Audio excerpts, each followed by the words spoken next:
পরীক্ষা উপযোগী বাংলা প্রশ্নের উত্তর ও টিকাভাষ্য। বাংলা ব্যঞ্জনবর্ণে মাত্রাহীন বর্ণ কয়টি? উত্তর ক ৬টি। উঙ ইঙ খণ্ডত্ব অনেকস্বর বিশ্বগড় চন্দ্রবিন্দু এই ৬টি মাত্রাহীন ব্যঞ্জন বর্ণ। স্বরবর্ণে মাত্রাহীন বর্ণ ৪টি, এ ওই ও ঔ। বাংলা বর্ণমালায় সব মিলিয়ে মাত্রাহীন বর্ণের সংখ্যা ১০টি। ভানুসিংহ কার ছদ্মনাম? উত্তর ক রবীন্দ্রনাথ ঠাকুর। রবীন্দ্রনাথ ঠাকুর নির্দিষ্ট কোনো ছদ্মনাম ব্যবহার করতেন না, তবে কিছু লেখায় তিনি অন্য লেখক নাম ব্যবহার করেছেন, যেমন ভানুসিংহ ঠাকুর, অক্ষপট চন্দ্র ভাস্কর, আন্নাকালী পাকরাশি, দিকশূন্য ভট্টাচার্য, নবীন কিশোর শর্মন ইত্যাদি। রবীন্দ্রনাথ ঠাকুরের ছদ্মনাম ভানুসিংহ এ কথা বেশি পরিচিত। সত্যেন্দ্রনাথ দত্ত কোনো ছদ্মনামে ব্যবহার করেছেন বলে জানা যায়নি, তবে তাকে ছন্দের জাদুকর বলা হয়। প্রমোদ চৌধুরীর ছদ্মনাম বীরবল এবং প্যারীচাঁদ মিত্র এর লেখক নাম বা ছদ্মনাম হল টেকচাঁদ ঠাকুর। কোনটি শুদ্ধ বানান? উত্তর ক প্রায়শ্চিত্ত। পড়াফলা আকার অন্ত্যস্ত তালুয়াশয় চয় রশ্মি তয়ত প্রায়শ্চিত্ত। বানানগুলো খুবই গুরুত্বপূর্ণ বিধায় এগুলোর শুদ্ধ রূপ অর্থসহ মনে রাখা জরুরি। প্রায়শ্চিত্ত পাপ কাজের পর তা স্বীকার করে অনুশোচনা প্রকাশক কর্ম। প্রায়শ্চিত্ত সন্ধিতে সজাত বিসর্গযুক্ত স্বরধ্বনির পরে ছয় স থাকলে বিসর্গ স্থানে তালিবস্য হয়। তালিবস্য এর পরের বর্ণে যোগ হয়। তালিবস্য পরের বর্ণে যোগ হয়। সত্তাধিকারী কোনো কিছুর মালিক। অন্তঃসত্ত্বা গর্ভবতী। স্বায়ত্তশাসন নিজের অধীনে পরিচালনার ক্ষমতা। ৪ নম্বর, কাননে কুসুম কলি সকলি ফুটিল। এ বাক্যে কাননে কোন কারকে কোন বিভক্তি? উত্তর ক অধিকরণের সপ্তমী বিভক্তি। কানন অর্থ বাগান। বাগানের ফুলের কলিগুলো ফোটার কথা আছে। বাগান একটি স্থান, ক্রিয়ার সঙ্গে স্থানের সম্পর্ক থাকলে অধিকরণ কারক হয়। এ বিভক্তি সপ্তমী বাচক। এ বাক্যে যদি কুসুমকলি দিয়ে কারক বিভক্তি নির্ণয় করতে বলা হতো তবে তা কর্মের শূন্য হতো। কাননে কুসুমকলি সকলে ফুটিল। এখানে কাননে এজন্য অধিকরণের সপ্তমী, কারণ একটি জায়গাকে বোঝাচ্ছে বা আধারকে বোঝাচ্ছে। আর যদি কুসুমকলি দিয়ে বলতো তাহলে সেটা হতো কর্মের শূন্য। প্রশ্ন ৫, নিচের কোনটি সূর্যের প্রতিশব্দ? উত্তর ক সবিতা। অবনী অর্থ পৃথিবী, সুধাকর ও কালা নিধি অর্থ চাঁদ। মর্মী কবি কোনজন? উত্তর ক হাসন রাজা। হাসন রাজাকে বলা হয় মর্মী কবি। হাসন রাজা 1854 খ্রিস্টাব্দে জন্মগ্রহণ ও 1922 খ্রিস্টাব্দে মৃত্যুবরণ করেন। প্রথম জীবনে ভোগী জমিদার থাকলেও উত্তর জীবনে জমিদারি ত্যাগ করে সন্ন্যাস জীবন গ্রহণ করেন। হিন্দু মুসলিম উভয় সম্প্রদায়ের ধর্মীয় অনুষঙ্গ একত্র করে বহু গানের রচয়িতা তিনি। তার গানের আধ্যাত্মিকতার ভিন্নতার প্রকাশ লক্ষ্য করা যায়। এটাই মর্মী কবির লক্ষণ। সুলতান নিয়াম মিয়াজি ও আলাউদ্দিন খাঁ মূলত সঙ্গীত সাধক ও সুর সম্রাট। ঈশা খাঁ 12 ভূঁইয়াদের একজন, তিনি মূলত যোদ্ধা। জসীমউদ্দীনের প্রথম কাব্যগ্রন্থ কোনটি? উত্তর ক রাখালি। রাখালি প্রকাশ হয় 1927 খ্রিস্টাব্দে। ধানক্ষেত প্রকাশিত হয় 1933 খ্রিস্টাব্দে। বালুচর 1930 খ্রিস্টাব্দে। নকশিকাতার মাঠ 1929 খ্রিস্টাব্দে। রাখালি, ধানক্ষেত ও বালুচর কাব্যগ্রন্থ। নকশিকাতার মাঠ কাহিনী কাব্যগ্রন্থ। কোনটি তৎসম শব্দ? উত্তর ঘ চন্দন। কলম আরবি শব্দ। ফুল প্রাকৃত শব্দ। বাড়ি সংস্কৃত বাটি শব্দ থেকে এসেছে বিধায় তদ্ভব। চন্দন সংস্কৃত শব্দ। সংস্কৃত শব্দকে ব্যাকরণে তৎসম শব্দ বলা হয়। শব্দ ও ধাতুর মূলকে কি বলা হয়? শব্দ ও ধাতুর মূলকে বলা হয় প্রকৃতি। শব্দকে বাক্যের ব্যবহার উপযোগী পদে রূপান্তরিত করার জন্য শব্দের সঙ্গে যা যোগ করতে হয় তাকে বিভক্তি বলে। ক্রিয়ার সবচেয়ে ছোট অংশকে, যাকে আর ভাগ করা যায় না, তাকে ধাতু বলা হয়। মৌলিক শব্দের যে অংশকে আর কোনোভাবে বিশ্লেষণ করা সম্ভব নয় তাকে প্রকৃতি বলে। শব্দ কিংবা পদ থেকে প্রত্যয় ও বিভক্তি সরিয়ে নিলে প্রকৃতি পাওয়া যায়। ধাতুর মূলকেও প্রকৃতি বলে। বাক্যে ক্রিয়াপদের সঙ্গে অন্য পদের যে সম্পর্ক তাকে বলা হয় কারক। সৌম্য এর বিপরীত শব্দ উগ্র। সৌম্যের বিপরীত শব্দ উগ্র। শান্ত অর্থ শান্তিযুক্ত, কঠিন অর্থ শক্ত বা অনমনীয়, উদ্ধত অর্থ দুর্বিনীত, উগ্র অর্থ অসহিষ্ণু। সৌম্যের সঙ্গে সহিষ্ণুতার সম্পর্ক রয়েছে। নিচের কোন গ্রন্থ শরৎচন্দ্র রচিত নয়? উত্তর গ মৃত্যু ক্ষুধা। মৃত্যু ক্ষুধা কাজী নজরুল ইসলাম রচিত উপন্যাস। এটি গ্রন্থাকারে প্রকাশিত হয় 1337 বঙ্গাব্দের বৈশাখ মাসে, ইংরেজিতে 1930 খ্রিস্টাব্দে। তার আগে সওগাত পত্রিকায় ধারাবাহিকভাবে 1334 থেকে 1336 বঙ্গাব্দ পর্যন্ত ছাপা হয়। নজরুল মোট 3টি উপন্যাস রচনা করেন। বাঁধনহারা 1927 সালে, মৃত্যু ক্ষুধা 1930 সালে, কুহেলিকা 1931 সালে। এ 3টি তার উপন্যাস। বাঁধনহারা, মৃত্যু ক্ষুধা, কুহেলিকা। কুহেলিকা প্রকাশিত হয় 1931 সালে। শরৎচন্দ্র চট্টোপাধ্যায়ের দেবদাস উপন্যাসটি প্রকাশিত হয় 1917 খ্রিস্টাব্দে। শ্রীকান্ত তার আত্মজৈবনিক উপন্যাসে এটি 4 খণ্ডে প্রকাশিত হয়। প্রকাশকাল প্রথম খণ্ড 1917, দ্বিতীয় 1918, তৃতীয় 1927 এবং তৃতীয় 1933। বরদদি তার প্রথম মুদ্রিত উপন্যাস। প্রকাশকাল 1913 খ্রিস্টাব্দে। চকলেট শব্দটি এসেছে কোন ভাষা থেকে? উত্তর খ মেক্সিকান ভাষা থেকে। এটি মেক্সিকান ভাষার শব্দ। থিওবোরমা চকো নামক গাছের বীজকে শুকিয়ে এক জাতীয় চুষে খাবার খাদ্য বানানো হতো। এটি স্বাদে তেতো ছিল। মেক্সিকো থেকে মধ্য ও দক্ষিণ আমেরিকায় এ খাদ্য ধীরে ধীরে জনপ্রিয় হয়ে ওঠে। 1100 খ্রিস্টাব্দে মেক্সিকান ভাষায় চকলেট শব্দের ব্যবহার পাওয়া যায়। নিচের কোন বানানটি শুদ্ধ? উত্তর ক সমীচীন। মনে রাখা জরুরি, সমীচীন, উদিচি, পতিচি ইত্যাদি বানানের পর দীর্ঘইকার হয়।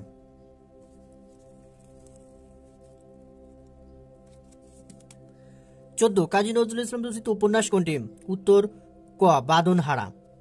কাজী নজরুল ইসলাম 3টি উপন্যাস রচনা করেছেন। এগুলো হচ্ছে বাঁধনহারা, মৃত্যু ক্ষুধা, কুহেলিকা। আলালের ঘরের দুলাল এর রচয়িতা প্যারীচাঁদ মিত্র।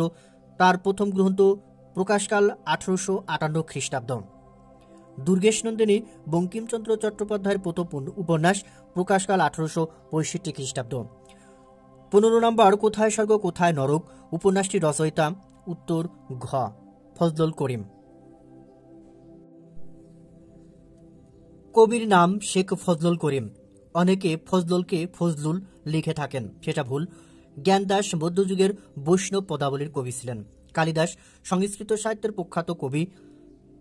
কাজী নজরুল ইসলাম আধুনিক বাংলা কাব্যধারায় বিদ্রোহী কবি হিসেবে সুপরিচিত। 16 নম্বর প্রশ্ন 80-20 কোন সমাস? উত্তর গ বহুব্রীহি সমাস। 80 অর্থ দাঁত। 80তে যার বিষ আছে সেই 80-20। মানুষের দাঁতেও বিষাক্ত কিছু আছে, অন্য প্রাণীর দাঁতেতেও আছে, তাই বলে সবাইকে 80-20 না। 80-20 বলতে শুধু সাপকেই বোঝানো হয়। যেহেতু 80-20 তৃতীয় একটি অর্থ প্রকাশ করল, সেহেতু 80-20 বহুব্রীহি সমাস।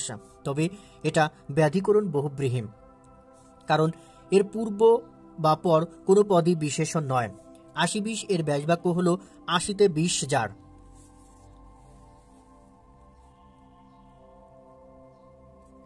17 নম্বর প্রশ্ন বাংলা লিপির উৎস কি? উত্তর ঘ ব্রাহ্মী লিপি। লিপি অর্থ বর্ণ। সম্রাট অশোকের সময়ের প্রাপ্ত লিপির নাম ব্রাহ্মী লিপি। এই লিপির কুটিল রূপ থেকে বাংলা লিপির উদ্ভব। ব্রাহ্মী লিপির প্রাচীনতম নিদর্শন পাওয়া গেছে নেপালের তাবাই অঞ্চলের প্রিপাস লিপি থেকে। 18 নম্বর মোস্তফা চরিত এর রচয়িতাকে? উত্তর ক মাওলানা আকরাম খাঁ। মোস্তফা চরিত 1923 খ্রিস্টাব্দে প্রকাশিত হয়। মহানবীর জীবনের মাহাত্ম্য বর্ণনায় এ গ্রন্থের রচনার লক্ষ্য।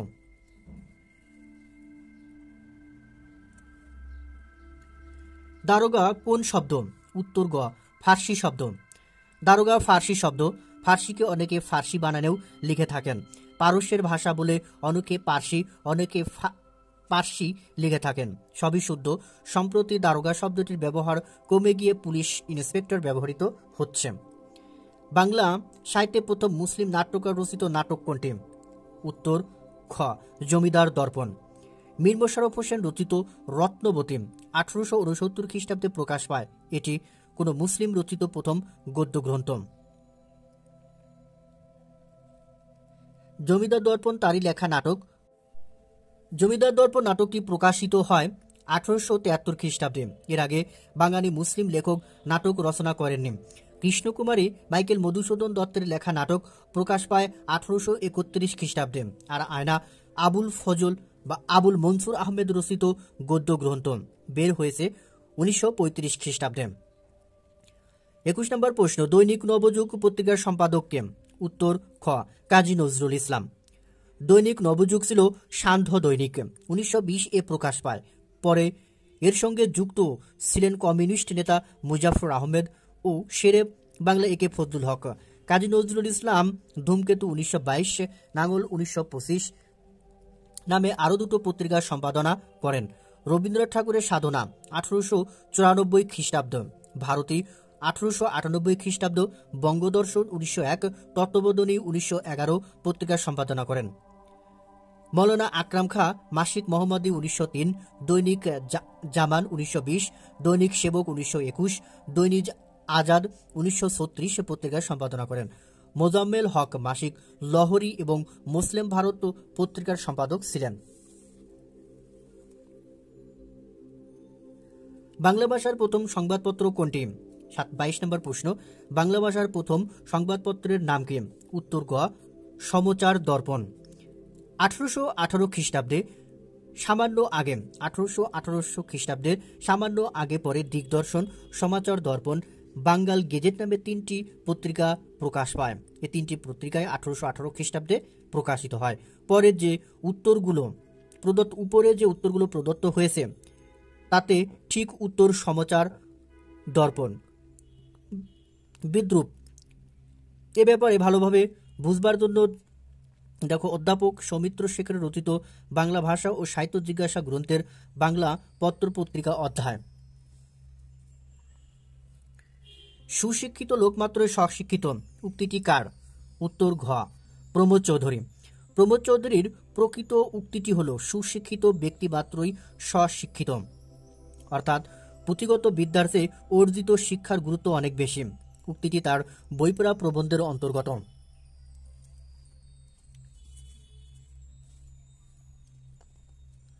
বাংলা ভাষায় সাহিত্য বিশারদ কার উপাধি? সাহিত্য বিশারদ কার উপাধি? উত্তর ক আব্দুল করিম। আব্দুল করিম চট্টগ্রামের পটিয়ায় 1871 খ্রিস্টাব্দে জন্মগ্রহণ করেন। মৃত্যুবরণ করেন 1953 খ্রিস্টাব্দে। সাহিত্যাকৃতির স্বীকৃতির স্বরূপ 1909 খ্রিস্টাব্দে চট্টল ধর্মাবলম্বী তাকে সাহিত্য বিশারদ উপাধি প্রদান করেন।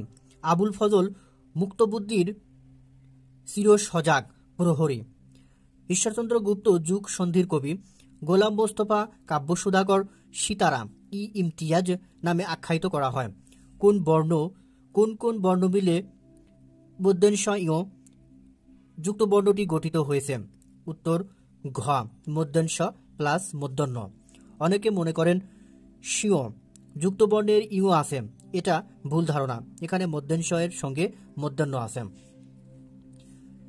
26 নম্বর, শুদ্ধ বানান নির্দেশ করো। উত্তর গ শাশুড়ি, তালুবাস আকার, তালুবাস শয়রস্যু, ডয় শূন্য রয় রস্যি। শ্বশুর আর শাশুড়ি মধ্যে বিভ্রাট করে ফেলে অনেকে। কোথায় ব ফলা আছে, কোথায় র বা ডয় শূন্য র, তা ভালো করে বুঝে শ্বশুর বা শাশুড়িকে চিনে নিতে হবে। নিচের কোন শব্দ বিশেষ্য? উত্তর খ অরণ্য। আধুনিক বিশেষণ অধুনা, অব্যয়, বিশ্বস্ত বিশেষণ। শুধু অরণ্য হলো বিশেষ্য। পথ শব্দের সমার্থক শব্দে কোন বানান শুদ্ধ? উত্তর ক স্মরণী। এই বানান সম্পর্কে সাবধান। স্মরণ বা স্মরণীয় খুব পরিচিত শব্দবিধায় এই বানানগুলোর প্রভাবে স্মরণী বানানটি অনেকে ভুল করে। তবে মনে রাখতে হবে এর সব বানানেই মূর্ধন্য আছে। সবকটাতে স্মরণ মূর্ধন্য, স্মরণীয় মূর্ধন্য, স্মরণী এটাতেও মূর্ধন্য। শতদল অর্থ কি? উত্তর খ পদ্মফুল। শতদল বা পাপড়ি আছে এমন বোঝালেও শতদল বলতে পদ্ম ফুল বোঝায়। এখানে শত বলতে 100 বোঝায় না, বহু বোঝায়। 30 নম্বর, নীলদর্পণ নাটকটি কোন শহর থেকে প্রকাশিত হয়েছিল? উত্তর ক, ঢাকা থেকে। নীলদর্পণ দীনবন্ধু মিত্র রচিত 1860 খ্রিস্টাব্দে প্রকাশ পায় ঢাকা থেকে। এর প্রথম মঞ্চায়ন ঢাকাতেই হয় 1861 খ্রিস্টাব্দে। 31, কবর কবিতাটি কোন ছন্দে রচিত? উত্তর খ, মাত্রাবৃত্ত ছন্দে রচিত। জসীমউদ্দীন রচিত কবর কবিতাটি মাত্রাবৃত্ত ছন্দে রচিত, তবে এটা বিশেষ ধরনের মাত্রাবৃত্ত, একে বলে ষান্মাসিক মাত্রাবৃত্ত ছন্দ। 32 নম্বর, নিচের কোন বাক্য চলিত ভাষার ক্ষেত্রে প্রযোজ্য নয়? উত্তর গ, চলিত ভাষা কৃত্রিম ও অপরিবর্তনীয়। এটা প্রযোজ্য নয়। চলিত ভাষা কৃত্রিম ও অপরিবর্তনীয় কথাটি চলিত ভাষার ক্ষেত্রে প্রযোজ্য নয়, কারণ চলিত ভাষা কৃত্রিমতা বর্জিত ও পরিবর্তনশীল। এটা সাধু ভাষার ক্ষেত্রে প্রযোজ্য। 33 নম্বর, শুদ্ধ বানান চিহ্নিতকরণ। উত্তর ক, মূর্ধন্য, ময়দুগু ধয় রেপ দন্তে নয় জফলা, মূর্ধন্য। মূর্ধন্য অর্থ হলো মস্তক জাত, মুর্দা থেকে এসেছে মূর্ধন্য। মুর্দা হলো মস্তক, মুর্দায় উচ্চার্য বর্ণসমূহকে মূর্ধন্য বলা হয়, যেমন রি, ট, ঠ, ড, ঢ, মূর্ধন্য, র, মূর্ধন্য। ইক্ষণ অর্থ কি? ইক্ষণ অর্থ দেখা। ইক্ষণ অর্থ দেখা।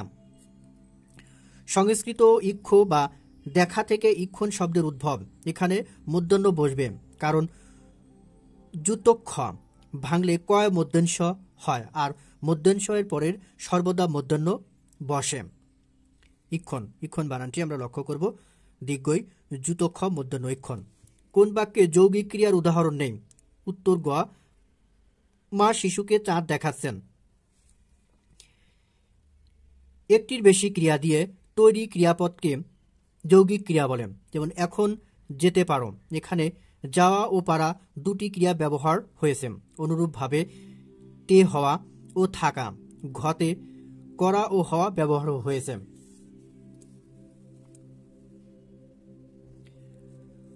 দুটি মূল স্বরধ্বনি নয়। কোন দুটি মূল স্বরধ্বনি নয়? উত্তর ঘ, ওই এবং ও।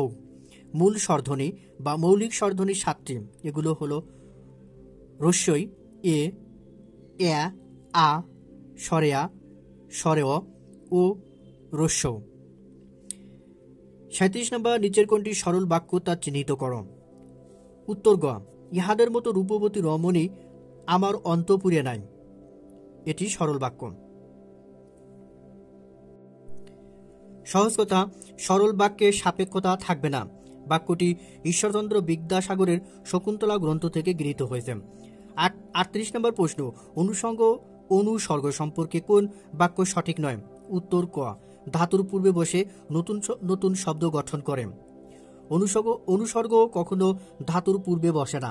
অনুসর্গ সবসময় বাক্যে পদের পরে বসে। কোনটি ঈশ্বরচন্দ্র বিদ্যাসাগরের রচনা? উত্তর গ, বেতাল পঞ্চবিংশতি। কালীপ্রসন্ন সিংহের নকশা জাতীয় গদ্য রচনা হুতুম পেশার নকশা বাংলা নাটকের সূচনাকালে যোগেন্দ্র চন্দ্র গুপ্তের লেখা নাটক কীর্তিবিলাস, মধুসূদন দত্তের লেখা নাটক শর্মিষ্ঠা, হিন্দু গ্রন্থ বৈতাল পিচ্চিসি থেকে অনুবাদ করে বিদ্যাসাগর 1847 খ্রিস্টাব্দে গদ্য গ্রন্থ বেতাল পঞ্চবিংশতি রচনা করেন।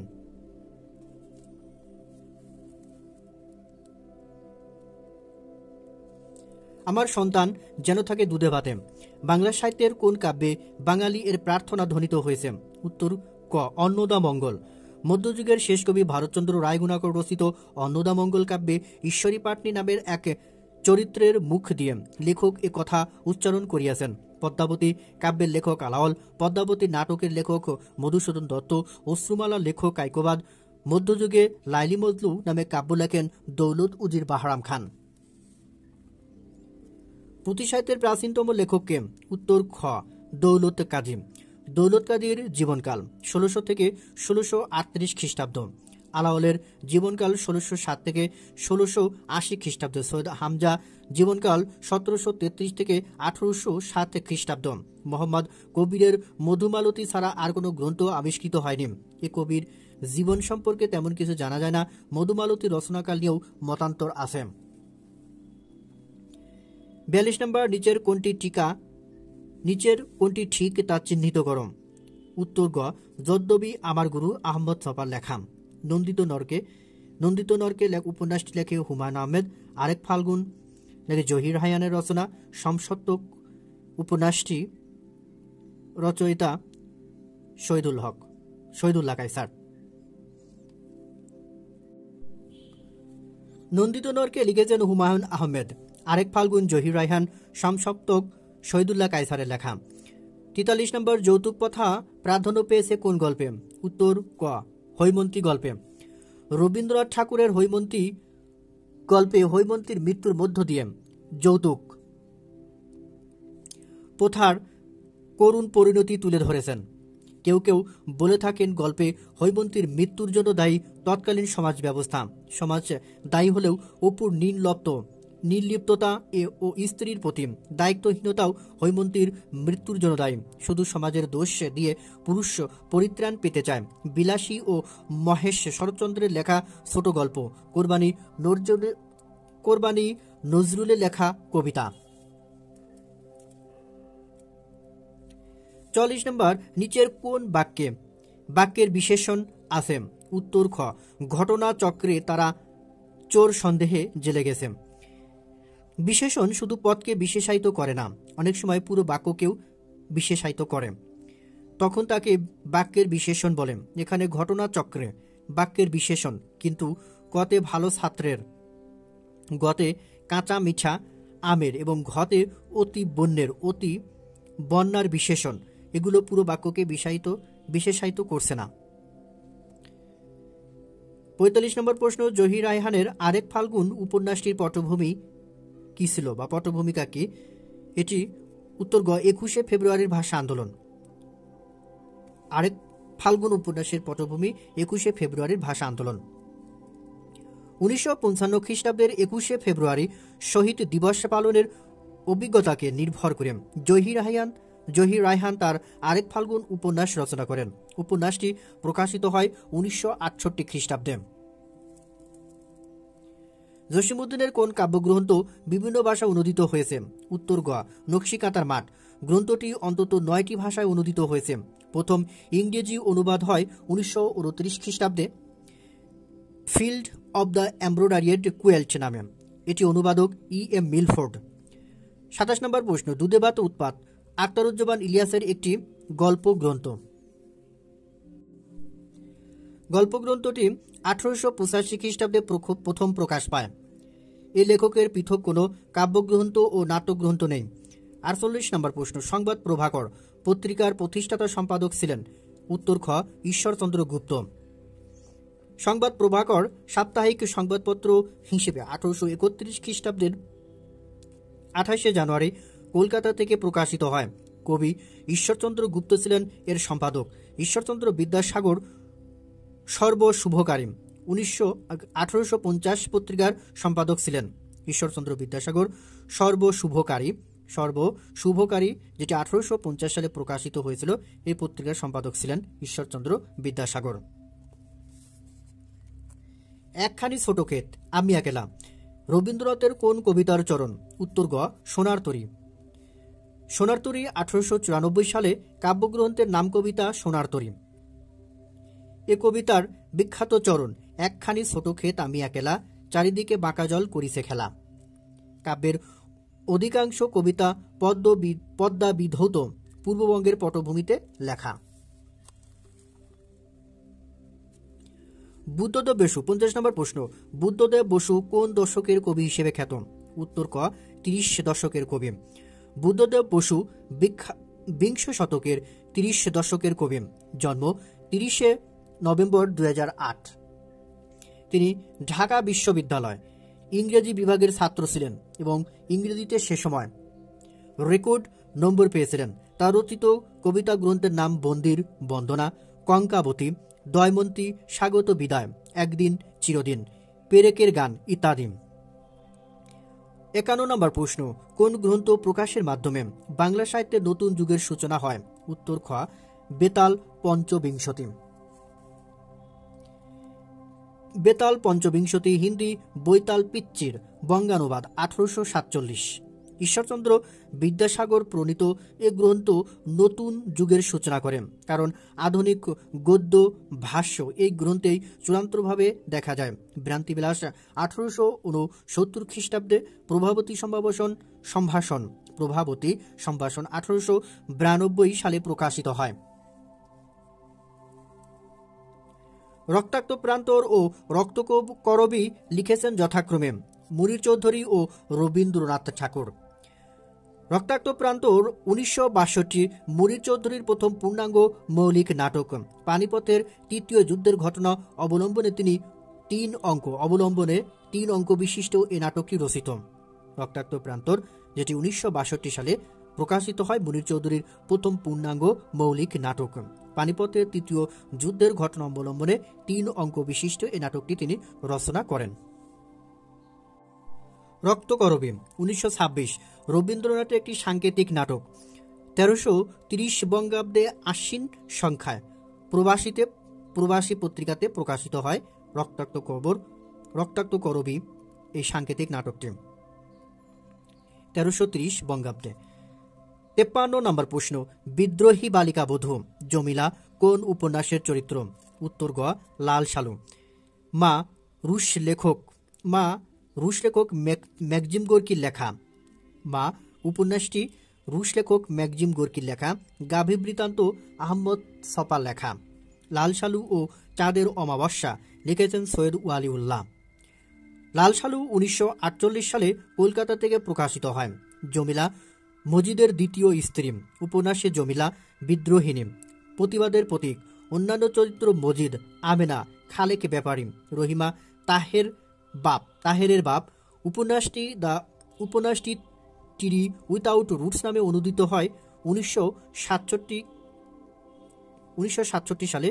এটি ইংরেজিতে অনুদিত হয়ে অনেক খ্যাতি অর্জন করে।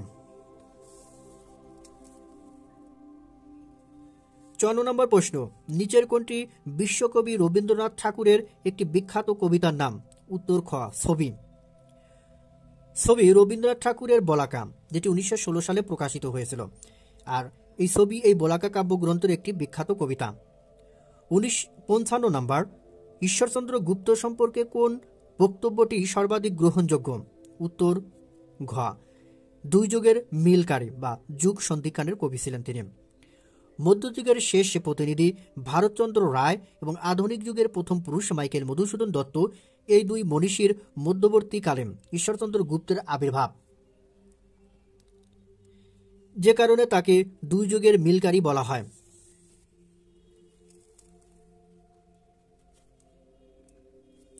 56 নম্বর প্রশ্ন, কোনটি সঠিক?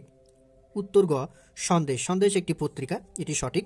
সন্দেশ পত্রিকাটি উপেন্দ্র কিশোর রায় চৌধুরী সম্পাদিত পত্রিকা।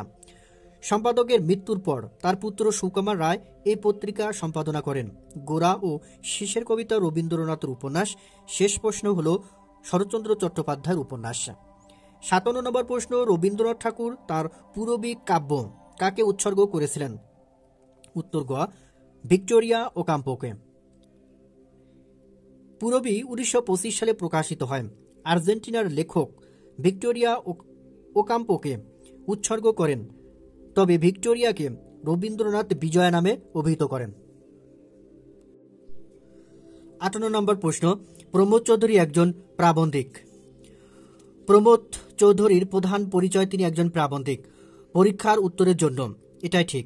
তার রচিত প্রবন্ধগুলোর নাম তেল নুন লড়কিম, যেটি তেল নুন লাকড়ি, যেটি 1906 সালে প্রকাশিত হয়। বীরবলের হালখাতা 1916, নানা কথা 1919, আমাদের শিক্ষা 1920, রায়তের কথা 1926 ইত্যাদি তার প্রবন্ধ গ্রন্থ। প্রমোদ চৌধুরীর একজন গল্পকার ও কবিও বটে। সনেট 50 1913, পদাচরণ 1919 তার কাব্যগ্রন্থ। চারিয়ারের কথা 1916, আহুতি 1919 তার রচিত গল্পগ্রন্থ। জন্মেছি মাগো তোমার কোলেতে, কোলেতে মরি যেন এই দেশে, এ আকাঙ্ক্ষা কে কোন কবির? উত্তর ক সুফিয়া কামাল। 1911 সালের 20 জুন বরিশালে সুফিয়া কামালের জন্ম হয়। প্রকাশিত কাব্য সাঁঝের মায়া, মন ও জীবন, উদাত্ত পৃথিবী, মায়া কাজল।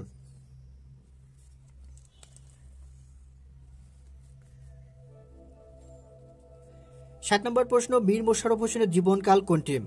উত্তর গ 1847 থেকে 1912। 1847 থেকে 1912। মীর মোশাররফ হোসেন কুষ্টিয়া জেলার লাহিনীপাড়া গ্রামে 13 নভেম্বর 1847 জন্মগ্রহণ করে মৃত্যুবরণ 19 ডিসেম্বর 1911 খ্রিস্টাব্দ।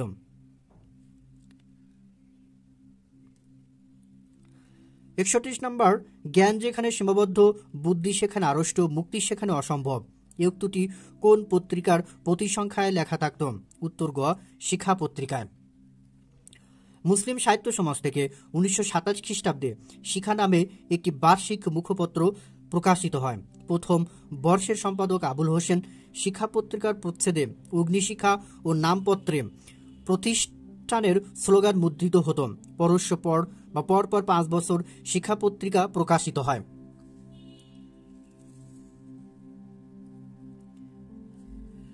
62 নম্বর কোনটি সঠিক?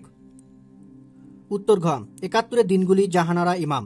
71 দিনগুলি জাহানারা ইমাম, 71 ডায়েরি বেগম সুফিয়া কামাল, 71 কথামালা বেগম নূরজাহান, 71 নিশান রাবেয়া খাতুন, 71 বর্ণমালা এম আর আক্তার মুকুল, 71 ঢাকা সেলিনা হোসেন। 63 নম্বর, সমার্থক যুগ্ম শব্দটি হল হাসি খুশি। আকাশ পাতাল বিপরীতার্থক শব্দ, কালিকলম মিলনার্থক যুগ্ম শব্দ, দিন দিন শব্দ দ্বৈত শব্দ।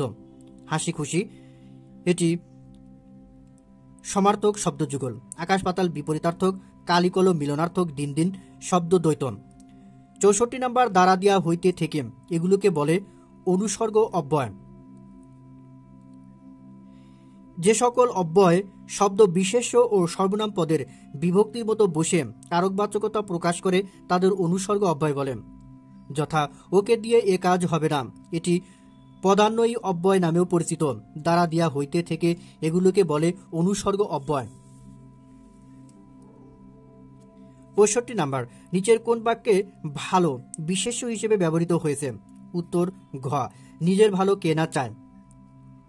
বিশেষ্য পদ 6 প্রকার: নামবাচক, জাতিবাচক, বস্তুবাচক, সমষ্টিবাচক, ভাববাচক, গুণবাচক। আপন ভালো কে না চায়, এ বাক্যে ভালো গুণবাচক বিশেষ্য। মনে রাখতে হবে বাক্যের ব্যবহারের উপর শব্দের বিশেষ্য, বিশেষণ ইত্যাদি নির্ভরশীল। যেমন সোনালি গান গায়, কাগজে সোনালি রং লাগাও। এই দুই বাক্যে সোনালি যথাক্রমে বিশেষ্য ও বিশেষণ হিসেবে ব্যবহৃত হয়েছে। সোনালি গান গায়ে, সোনালি একজনের নাম, সেজন্য এটা বিশেষ্য। আর কাগজে সোনালি রং, এটা এক প্রকার রঙকে বোঝাচ্ছে, সেজন্য বিশেষণ। 66 নম্বর, ফুল কুমারী শব্দটি কোন সমাস? উত্তর ক উপমিত। সাধারণ গুণের উল্লেখ না করে উপমেয় পদের সাথে উপমানের যে সমাস হয় তাকে উপমিত কর্মধারয় সমাস বলে। কুমারী ফুলের ন্যায় উপমিত কর্মধারয়, কিন্তু ব্যাসবাক্য ফুলের কুমারী লিখলে সেটি ষষ্ঠী তৎপুরুষ সমাস হবে। প্রত্যক্ষ বস্তুর সাথে পরোক্ষ কোনো বস্তুর তুলনা বোঝালে প্রত্যক্ষ বস্তুটিকে বলা হয় উপমেয়, আর যার সঙ্গে তুলনা করা হয় তাকে বলা হয় উপমান। তুষারের ন্যায় শুভ্র, তুষার শুভ্র। উপমান ও উপমেয়র মধ্যে অভিন্নতা কল্পনা করা হলে রূপক কর্মধারায় সমাস হয়। বিষাদ রূপ সিন্ধু, বিষাদ সিন্ধু। পূর্বপদে ষষ্ঠী বিভক্তি রয়ের লোপ হয়ে যে সমাস হয় তাকে ষষ্ঠী তৎপুরুষ সমাস বলে। যেমন রাজার পুত্র, রাজপুত্র। 67 নম্বর, কোন বাক্যে অসমাপিকা ক্রিয়ার ব্যবহার নেই? উত্তর তুমি বলো আমি শুনি। এটাতে কোনো অসমাপিক ক্রিয়ার ব্যবহার নেই। যে ক্রিয়া দ্বারা বাক্যের পরিসমাপ্তি ঘটে না তাকে অসমাপিকা ক্রিয়া বলে। যেমন উপরের ক, খ, গ নম্বরে আছে বলতে, বাঁচতে, দেখতে, এগুলো অসমাপিকা ক্রিয়া, এগুলোর পরে বাক্যের পরিসমাপ্তি ঘটে না। 68, কোন দুটি মহাপ্রাণ ধ্বনি? উত্তর ক, খ এবং ঝ, এ দুটি মহাপ্রাণ ধ্বনি। খ, ঝ। যে বর্ণসমূহে ফুসফুস তাড়িত বাতাস অধিক প্রবাহিত হয় সেগুলোকে মহাপ্রাণ ধ্বনি। সাধারণত বর্গের দ্বিতীয় ও চতুর্থ বর্ণ মহাপ্রাণ ধ্বনি হয়। 69 নম্বর প্রশ্ন, অবার্সিনের এ বিপরীত শব্দ কোনটি? উত্তর গ, প্রাচীন। অবার্সিন অর্থ নবীন ও অপ্রবীণ, তাই অবার্সিনের বিপরীত শব্দ প্রবীণ বা প্রাচীন। প্রাচীনই প্রচলিত, অবার্সিন প্রাচীন, নবীন প্রবীণ, অচেনা চেনা। 70 নম্বর প্রশ্ন, বনস্পতি এর সঠিক সন্ধিবিচ্ছেদ কোনটি? উত্তর ঘ, বন প্লাস পতি বনস্পতি। বন প্লাস পতি বনস্পতি, আ প্লাস চর্য আশ্চর্য, গো প্লাস পদ গোষ্পদ, পর প্লাস পর পরস্পর, ষট প্লাস 10 ষোড়শ, 1 প্লাস 10 একাদশ, পতত প্লাস অঞ্জলি পতঞ্জলি ইত্যাদি নিপাতনের সিদ্ধ সন্ধি। 71 নম্বর, শব্দের ক্ষুদ্রতম অংশ কোনটি? উত্তর খ, বর্ণ। শব্দের ক্ষুদ্রতম অংশ বর্ণ। বাক্যের মধ্যে ব্যবহৃত তিনটি বা প্রতিটি শব্দকেই পদ বলে। ভাষায় ব্যবহৃত অব্যয়সূচক শব্দাংশের নামই উপসর্গ। 72 নম্বর প্রশ্ন, বিজ্ঞান শব্দে বি উপসর্গে কি অর্থে ব্যবহৃত হয়েছে? উত্তর খ, বিশেষ। বিজ্ঞান শব্দে বি বিশেষ অর্থে ব্যবহৃত হয়েছে। বিশেষ রূপে জ্ঞান, এটি তৎসম উপসর্গ। বিশেষ রূপে ব্যবহৃত অন্যান্য শব্দ বিধৃত, বিশুদ্ধ, বিবস্ত্র, বিশুক। ঘরেতে ভ্রমর এলো গুনগুনিয়ে, ঘরতে কোন কারক? অধিকরণের সপ্তমী কারক। ক্রিয়া সম্পাদনের সময় ও আধারকে অধিকরণ কারক বলে। অধিকরণ প্লাস এ সপ্তমী বিভক্তি চিহ্ন। করণের সপ্তমী এ কলমে ভালো লেখা হয়। কর্মের সপ্তমী এ অধীনে দায়িত্বভার অর্পণ করুন। অপাদনে সপ্তমী আমি কি জড়াই সখী ভিকারি রাঘবে। 74 নম্বর, শতাব্দী কোন সমাস? উত্তর ক, দ্বিগু সমাস। সমাহার বা মিলন অর্থে সংখ্যাবাচক শব্দের সঙ্গে বিশেষ্য পদের যে সমাস হয় তাকে বলা হয় দ্বিগু সমাস। শত অব্দের সমাহার, শতাব্দী, অনুরূপ, ত্রিপদী, পঞ্চবটী, পঞ্চনদ। 75 নম্বর প্রশ্ন, কোনটি বিশেষণবাচক পদ? উত্তর খ, জীবনী। জীবন, জীবিকা ও জীবাণু বিশেষ্যবাচক শব্দ। জীবন বা আয়ু দান করে এমন অর্থে জীবনী বিশেষণবাচক, কিন্তু জীবন বৃত্তান্ত বা জীবন কাহিনী অর্থে জীবনী বিশেষ্যবাচক। 76 নম্বর, কপল শব্দের অর্থ কোনটি? উত্তর খ, গাল। কপল অর্থ গাল। চিবুক অর্থ খুতনি। ললাট অর্থ কপাল। গলা অর্থ কণ্ঠদেশ। কপল আর কপালকে অনেকে এক মনে করে, এটি ঠিক নয়। 77 নম্বর প্রশ্ন, বাংলা ভাষায় প্রকাশিত প্রথম সাময়িক পত্র কোনটি? উত্তর ঘ, দিগদর্শন। 1818 খ্রিস্টাব্দের এপ্রিল মাসে শ্রীরামপুর মিশনারিদের পক্ষ থেকে দিগদর্শন প্রকাশিত হয়। সম্পাদক জন ক্লার্ক মার্চম্যান। বেঙ্গল গেজেট ইংরেজি ভাষায় কলকাতা থেকে 1780 খ্রিস্টাব্দের 29 জানুয়ারি প্রকাশিত হয়। বঙ্গদর্শন 1872 সালে প্রকাশিত হয়। এটির সম্পাদক বঙ্কিমচন্দ্র চট্টোপাধ্যায়। দিগদর্শনের সম্পাদক জন ক্লার্ক মার্চম্যান এবং এটি বাংলা ভাষায় প্রকাশিত প্রথম সাময়িক পত্র। 78 নম্বর, কোনটি সরল বাক্য? উত্তর ঘ, ধনের ধর্মই অসাম্য। যে বাক্যে একটিমাত্র কর্তা এবং একটিমাত্র সমাপিকা ক্রিয়া থাকে তাকে সরল বাক্য বলে, যথা পুকুরে পদ্মফুল জন্মে। এখানে ক, মিশ্র বা জটিল বাক্য। খ, যৌগিক বাক্যের উদাহরণ। ক, যে রক্ষক সেই ভক্ষক, এটি মিশ্র বা জটিল বাক্য। খ নম্বর হচ্ছে তিনি দরিদ্র কিন্তু চরিত্রহীন, এটি যৌগিক বাক্যের উদাহরণ। তার বয়স হয়েছে কিন্তু বুদ্ধিও হয়নি, এটিও যৌগিক বাক্যের উদাহরণ। 79, ঈশ্বরচন্দ্র বিদ্যাসাগর কোন গ্রন্থটি বাংলায় অনুবাদ করেন? উত্তর ঘ, ভ্রান্তিবিলাস।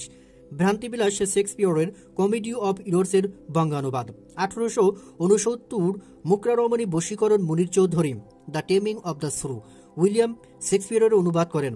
মহাকবি হোমারের ইলিয়াড হেক্টর বদনামে মধুসূদন দত্ত আংশিক অনুবাদ করেন 1871 খ্রিস্টাব্দে। আর গ্রিক নাট্যকার সোফোক্লিসের নাটক ইডিপাস অনেকেই অনুবাদ করেন। 80 নম্বর, কোনটি সমার্থক শব্দ নয়? উত্তর খ বিপণী।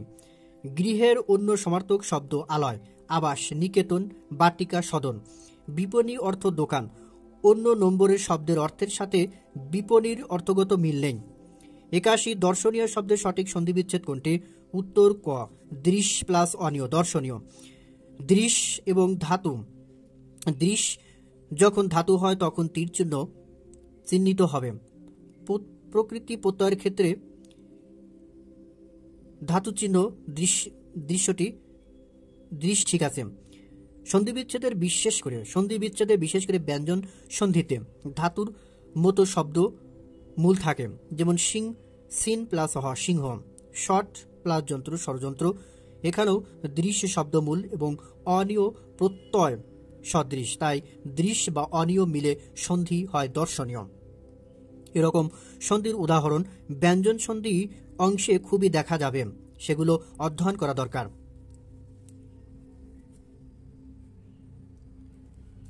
82 নম্বর, রিক্সা শব্দটি কোন ভাষা থেকে এসেছে?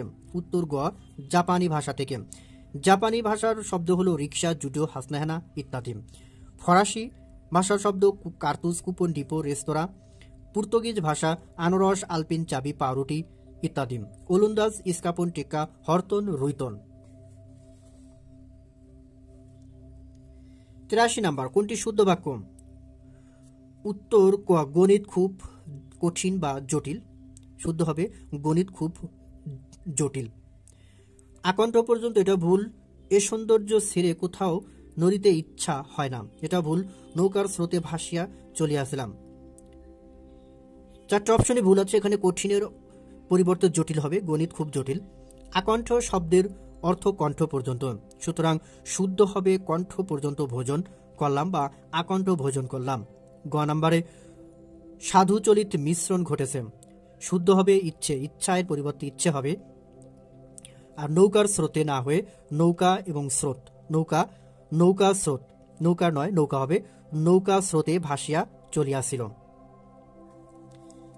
84 নাম্বার, কোন গ্রন্থটি টলস্টয়ের রচনা? উত্তর ঘ আনা কারেনিনা। মা উপন্যাসটি ম্যাক্সিম গোর্কির লেখা, ফাউস্ট গোটের লেখা এবং ডক্টর জিভাগো বরিস পেস্টার্নাকের লেখা। আর টলস্টয়ের লেখা আ কারেনিনা।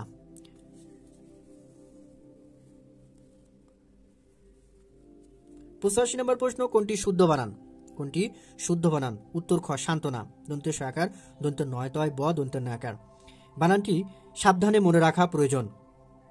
অনেকে সান্ত্বনা লিখে থাকে, এটিও ভুল। এই সান্ত্বনা অর্থ অস্থির, কিন্তু সান্ত্বনা অর্থ প্রবোধ দান। কোনটি রাজনীতির সঙ্গে যুক্ত? উত্তর ঘ ক্লাস। পায়াস অর্থ ধার্মিক, এটা ধর্মের সঙ্গে। ফ্যালকন অর্থ বাজ পাখি, এটা পাখির নামের সঙ্গে। অর্থ শীর্ষবিন্দু। অ্যাপেক্স এটা গণিতের সঙ্গে, এবং ক্লাস অর্থ শ্রেণী, এটা রাজনীতির সঙ্গে যুক্ত। কার্ল মার্কস তার রাজনীতি তত্ত্বে ক্লাস বা শ্রেণীকেই মুখ্য করেছেন। কোনটি সূর্যের প্রতিশব্দ নয়? উত্তর ঘ সুধাকর। সূর্যের অন্যান্য প্রতিশব্দ আফতাব, মিহির, দীনেশ, তপন, ভানু, রবি, সবিতা, প্রভাকর, পূষা। চাঁদের সমার্থক শব্দ সুধাকর, হেলাল, বিধু, রাকেশ, শশাঙ্ক, শশী, নিশাকর, নিশাপতি। 88 কোন শব্দটি বিদেশি উপসর্গ যোগে গঠিত হয়েছে? উত্তর ঘ হরেক বিদেশি উপসর্গ। ফার্সি হর এবং বাংলা এক মিলে গঠিত, বিভিন্ন অর্থে এটি ব্যবহৃত হয়। এরকম অন্যান্য উদাহরণ হরেক রকম, হরেক আদমি। 79 কোন বানানটি শুদ্ধ? উত্তর খ সম শক্ত, দন্তেশ অনেশ সং তালিবস পয়তয়ক সংসপ্তক। সংসপ্তক হল মহাভারতে বর্ণিত সেনা যারা মৃত্যু জেনেও যুদ্ধ করে যায়। 90 নাম্বার প্রশ্ন, আহম্মদ ছপা কোন গ্রন্থে লিখেছেন? উত্তর গ যদ্যপি আমার গুরু। আত্মজা ও একটি করবি গাছ, হাসান আজিজুল হক। দক্ষিণায়নের দিন, শওকত আলী। রেখাচিত্র, আবুল ফজল। যদ্যপি আমার গুরু, আহমদ ছপা।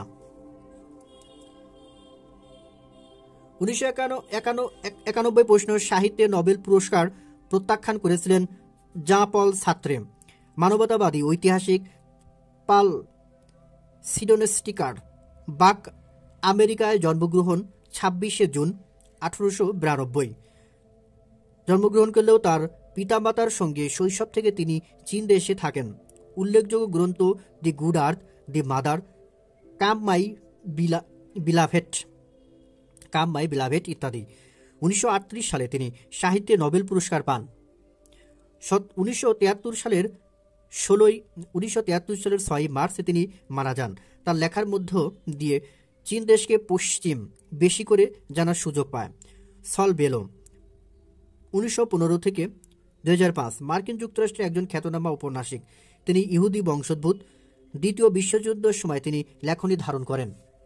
তার গুরুত্বপূর্ণ গ্রন্থের নাম সিজ দ্য ডে, হেরজাগ ইত্যাদি। 1976 সালে তিনি সাহিত্যে নোবেল পুরস্কার পান।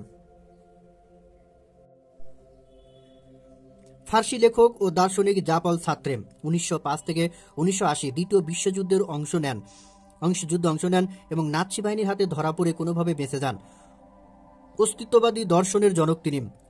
1964 সালে তাকে নোবেল পুরস্কার দেওয়া হলে তা তিনি প্রত্যাখ্যান করেন। নোবেলের ইতিহাসে প্রত্যাখ্যান এটাই প্রথম। তার রচিত গুরুত্বপূর্ণ গ্রন্থ মাসি, গণহত্যা, হওয়া ও কিছুই না, শিকল অন্তর ইত্যাদি। অস্তিত্ববাদ ও মানবতাবাদ তার গুরুত্বপূর্ণ বই। এই প্রশ্নের টিউনিশিয়া একটি দেশের নাম। 92 নম্বর প্রশ্ন, ক্ষুদিত পাষাণ কোন সমাস? উত্তর খ, কর্মধারায় সমাস। ক্ষুদিত যে পাষাণ, ক্ষুদিত পাষাণ। ক্ষুদিত পাষাণ সাধারণ কর্মধারায়। 93 প্রশ্ন, কোনটি উপসর্গ নয়? উত্তর ঘ, আমি। পুরোপরাপরি তৎসম উপসর্গ। আমি কোনো উপসর্গ নয়।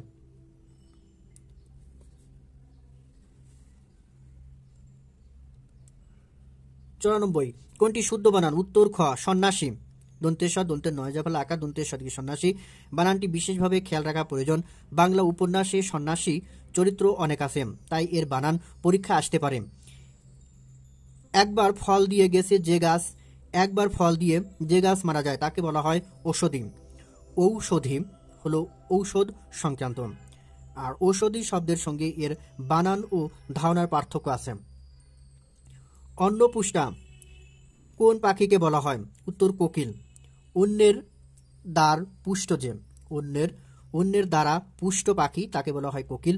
কোকিলের সমার্থক শব্দ পরবৃত, মধুসখা, কাকপুষ্ট, মধুবন। কোকিল বাসা তৈরি করতে পারে না, তাই সাধারণত কাকের বাসায় ডিম পারে। কাকের পরিচর্যায় জন্ম ও বেড়ে ওঠে বলে তার এই নাম। 97 ঘোষধ্বনি নয়, তালে বর্ষা।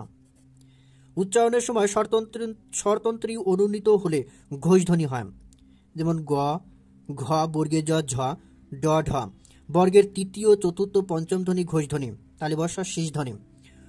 98 অর্ধচন্দ্র কোন সমাস? উত্তর ক, বহুব্রীহি সমাস। অর্ধচন্দ্র যার গলা ধাক্কা অর্থে বহুব্রীহি সমাস। যে সমাসে সমসমান পদগুলোর কোনোটির অর্থ না বুঝিয়ে তৃতীয় অর্থ বোঝায় তাকে বহুব্রীহি সমাস বলেন। 99 ভ্রমর অর্থে কোনটি শুদ্ধ নয়? উত্তর ঘ, মধুময়। ভ্রমরের সমার্থক শব্দ মধু লেহ, ভোমরা মৌমাছি। মধুময় অর্থ কোকিল।